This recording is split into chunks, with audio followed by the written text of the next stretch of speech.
So again, no matter what segment you're playing in on the left, there are common business areas which we'll focus on. Risk management, cybersecurity are one. So you basically talk about risk tech or reg tech, which is, how do you comply with complex regulations and manage financial risk. At the same time, you've got anti-money laundering compliance to deal with in terms of KYC verification. Also, cybersecurity is a big one. And then fraud detection as well, which is how do you detect and disintermediate and stop fraud before it results in a large degree of financial loss. And then over all of this, you want to use predictive analytics and even large language models like ChatGPT to provide customer support. Again, we'll talk about the different tools there here, but this is an area that's become extremely topical these days with tools like Amazon Bedrock, Bard from Google, and ChatGPT, so on and so forth. At the same time, while you're doing all this, you want to provide 360-degree views to customers and provide better customer service across all of these different areas. So the one thing to note is that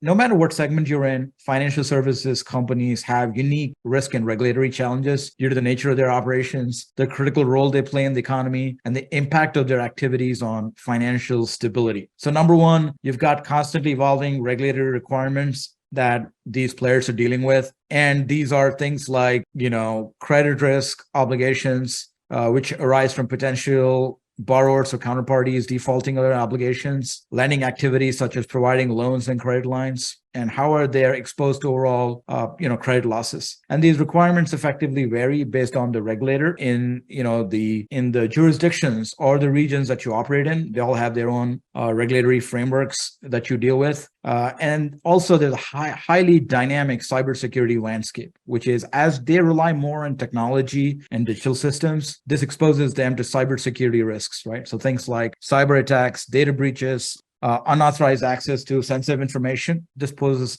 a lot of threat to financial institutions, and investing in robust cybersecurity infrastructure, advanced threat detection, and prevention systems is extremely important. And we'll talk about all of these. And then finally, stringent documentation requirements, as well as cloud security compliance needs, which are largely self-explanatory.